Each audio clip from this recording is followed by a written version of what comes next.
Bonjour à vous, ici Séverine, j'espère que vous allez bien. Dans cette vidéo, on va apprendre ensemble les alertes absolument que vous devez connaître et qui sont le signe qu'on est en train de vous voler de l'énergie sans que vous vous en rendiez compte.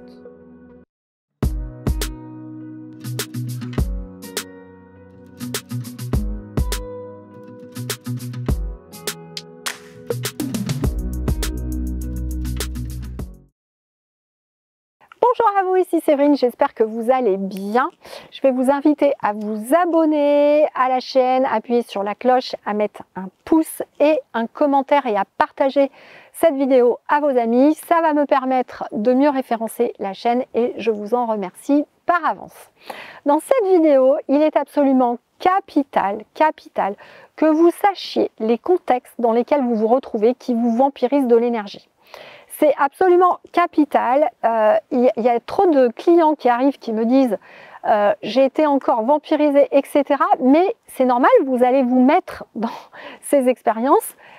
C'est des choses de tous les jours. Et c'est forcément des contextes dans lesquels on va vous voler votre énergie. Il y en a 5 principales. Enfin, ou du moins, je vais vous dire les 5 plus importantes qui vous volent le plus d'énergie. On les voit maintenant. La première, c'est dès que vous côtoyez une personne négative qui va juger quelqu'un d'autre et qui critique. Ça va toujours arriver, hein. Au travail, vous en aurez un. Cette personne-là, au moment où elle fait ça, elle l'envoie du négatif en priorité à la personne à qui elle est en train de parler et pas du tout à la personne qu'elle est en train de critiquer. Ça, vous pouvez être sûr que ça va créer une faille dans votre aura et que vous allez être épuisé ensuite. Vous serez d'autant plus épuisé si vous l'alimentez, bien évidemment.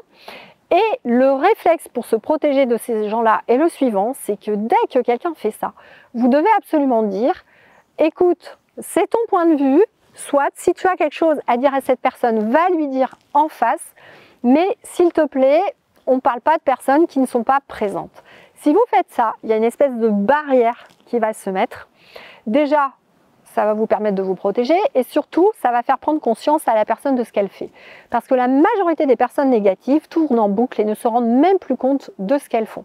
Elles ont l'impression que ça les soulage d'aller trouver une personne à critiquer parce que ça leur permet de ne pas voir ce qui ne va pas dans leur vie ou ce qu'elles font pas et d'être 100% responsable. Je vais vous inviter à voir mon autre vidéo là-dessus, sur 100% responsable.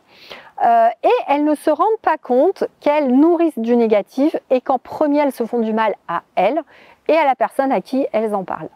Donc ce n'est pas une bonne manière de se soulager, c'est pas comme ça qu'on va se soulager d'un mal-être, malheureusement ça ne fait que l'empirer et vous, ça va vraiment vous vampiriser toute votre énergie, donc c'est à bannir. Le deuxième chose qui est très importante, si en arrière-plan de votre cerveau, vous avez l'impression de devoir quelque chose à quelqu'un, ça va vous vampiriser votre énergie en permanence. Pourquoi? Parce que si vous pensez que vous avez eu une relation qui n'est pas équilibrée avec quelqu'un et que vous lui devez quelque chose, en fait, c'est vous qui maintenez un cordon entre cette personne et vous. Ça veut dire que cette personne, à chaque fois qu'elle n'ira pas bien, qu'elle aura besoin d'énergie négative, elle utilisera inconsciemment ce cordon et ça vous vampirisera sans même que vous vous en rendiez compte. C'est donc très important de voir autour de vous, dans les relations que vous avez eues avec des personnes, est-ce que vous pensez que ces relations sont équitables? Par exemple, si vous aidez quelqu'un, la personne vous aide, est-ce que c'est juste? Est-ce que vous n'avez pas l'impression d'en faire trop? Etc. C'est très important parce que là, c'est sans s'en rendre compte que vous allez vous faire vampiriser. Donc je vous invite à lister. Est-ce que vous avez encore l'impression de devoir quelque chose à quelqu'un, à vos parents, par exemple, qui vous ont aidé, à une amie, à un frère, une sœur qui vous a beaucoup aidé à un moment? Ou est-ce que c'est l'inverse? Est-ce que vous avez l'impression d'avoir fait beaucoup pour quelqu'un et que cette personne n'a pas fait assez? Dans ce cas-là, on est plus sur un problème de reconnaissance. C'est comment vous pouvez travailler votre besoin de reconnaissance pour vous dire que être un humain spirituel sur cette terre, c'est donner sans attendre rien en retour, finalement. Et que donc, vous ne devriez pas être dans ce truc, elle me doit bien, elle ou il me doit bien cela, parce que j'ai fait cela, d'accord? Ça va dans les deux sens, et ça ça vous vide littéralement. Et le jour où vous allez penser un peu plus à la personne, blam, vous allez descendre d'un cran. Ça suffit pour baisser le moral de manière spectaculaire. Et si vous êtes déjà en burn-out, ça va ne faire que l'alimenter. La troisième chose qui est très très importante, un peu pour les mêmes raisons, c'est de faire ce qu'on dit. Tout simplement, vous connaissez ce dicton, de faire attention à ne pas jouer les sauveurs et à promettre des choses à des gens ou à vous avancer sur des choses que vous allez faire parce que, si vous êtes comme moi, on a une âme de sauveur, on veut tout faire, on voudrait passer plus de temps avec... Moi, en tout cas, je voudrais passer plus de temps avec les élèves, etc. Mais bon, je bosse déjà 24-24, j'ai encore bossé tout ce week-end et j'ai pris à peine 2 heures pour aller marcher avec ma chienne et 1 heure, enfin le matin, mes méditations, ça oui, mais le reste du temps de la journée, j'ai travaillé, pardon. Donc, je ne peux pas aller m'engager plus sur certaines choses parce qu'il faut que je sois en mesure de le tenir. Donc ça veut dire que quand on a une âme de sauveuse, qu'on a envie d'aider les gens et qu'on va avoir envie de dire « ouais, pas de souci, je t'aide », eh bien arrêtez de faire ça. Donnez-vous une règle. Maintenant, à chaque fois que quelqu'un vous demande de l'aide, vous dites « ok, j'ai vraiment envie de t'aider parce que j'aime beaucoup t'aider, mais en ce moment j'ai besoin de prendre du temps pour moi, je ne te réponds pas aujourd'hui, je vois quand je peux le faire parce que je ne veux pas te promettre des choses que je ne pourrai pas tenir. » Voilà. Prenez le réflexe de ne pas dire oui de suite. Jamais. Vous devez dans un premier temps regarder ce qui sert votre intérêt, votre énergie et ne pas faire des choses ensuite que vous n'allez pas tenir parce que vous me le direz dans les commentaires, je suis sûre, dites-moi si ce n'est pas vrai dans les commentaires, chacun d'entre vous qui me regardez, vous avez au moins une fois dit à quelqu'un que vous alliez faire quelque chose et vous avez traîné. Vous avez peut-être fini par le faire, mais vous avez traîné 1 journée, 2 journées, 3 journées. Et puis peut-être qu'au bout d'un moment, vous vous êtes dit « ah, j'aurais jamais dû dire à cette personne que j'allais faire ça » et de vous rendre compte, en plus peut-être des semaines ou des mois après, que finalement ce que vous avez fait n'a servi à rien puisque la personne a recommencé, s'est remis dans la même problématique et que finalement, ça ne l'a pas rendu autonome. Voilà, donc dites-moi dans les commentaires, mais je suis sûre que ça arrive à tout le monde au moins une fois.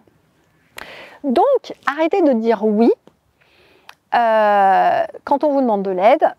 Dites que vous aimeriez aider, que vous avez envie de le faire, mais qu'il est important en ce moment que vous preniez soin de vous, du temps pour vous, et que vous dites à la personne exactement que vous avez besoin de réfléchir sur ce que vous pouvez faire pour l'aider. Ce ne sera peut-être pas tout, ce sera peut-être qu'une partie. Déjà, ça va l'aider à être autonome et à la rendre responsable, et vous, votre âme et votre corps et votre cerveau vous remerciera. Voilà. La quatrième chose qui est vraiment très importante parce que sinon ça va vous vampiriser du temps, c'est de faire de plus en plus de choses qui vous plaisent. Vous faites trop de choses toute la journée que vous n'aimez pas. Dès que vous faites quelque chose qui vous n'aimez pas ou sous la contrainte, ça fait de l'énergie négative.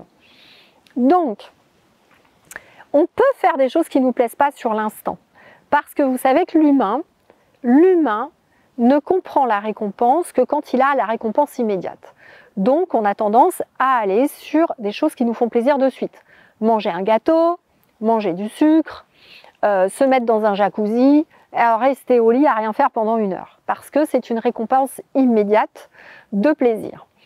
Mais si votre cerveau voit un avantage, moyen ou long terme, un résultat qu'il veut absolument obtenir, il sera prêt à faire quelque chose sur l'instant qui ne lui fait pas plaisir pour obtenir ce résultat. Donc il s'agit de voir dans tout ce que vous faites toute la journée, qu'est-ce qui sert vraiment vos intérêts à moyen long terme et que vous acceptez de continuer à faire, et dans ce cas-là, comment vous changez votre manière de faire pour prendre du plaisir et pas rester dans une contrainte ou quelque chose qui vous embête et vous vide de votre énergie. Exemple, moi j'aime pas du tout faire la cuisine, donc je le fais rarement. Par contre, quand il y a quelqu'un de la famille qui le fait avec moi, là j'y prends du plaisir et ça ne me pose pas de problème. Donc j'ai décidé de le faire que quand quelqu'un le fait avec moi.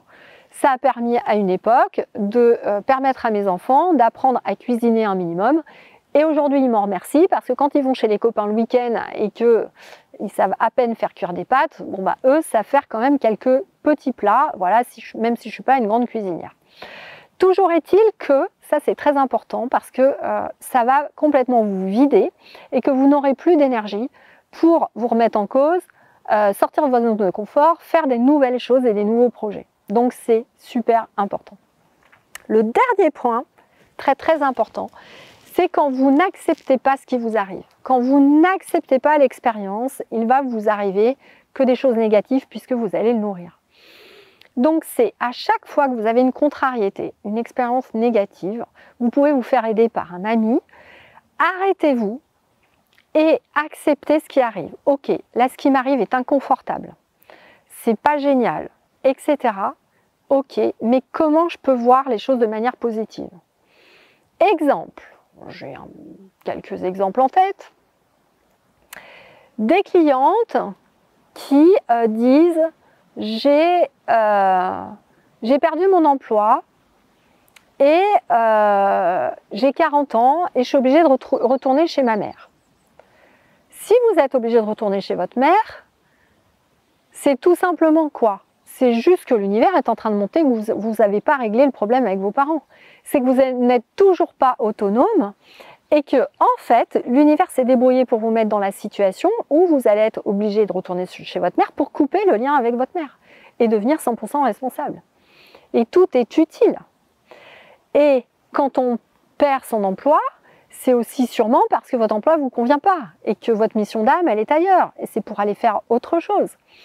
Et plutôt que de vous lamenter sur votre sort et de vous dire blablabla, réfléchissez à comment vous pouvez dépasser tout ça. Parce qu'il y a plein d'autres façons de faire. Même quand on perd son emploi, du jour au lendemain, il y a des emplois partout. Si moi, demain, j'avais vraiment pas d'emploi et que je veux de l'argent rapidement, je me présente au supermarché, je fais caissière. Hein, c'est un truc que je saurais faire, je l'ai fait quand j'étais jeune. Et puis, j'aurais au moins mes 1000 € par mois. Il y a toujours moyen d'avoir de l'argent. Hein. Mais on peut choisir la facilité parfois. C'est juste ça. Donc c'est comment vous pouvez sortir de votre zone de confort, qu'est-ce que vous devez comprendre de cette situation, qu'est-ce qu'il faut dépasser, qu'est-ce que vous devez travailler et comment vous rendre à nouveau autonome. C'est plutôt ça la bonne question.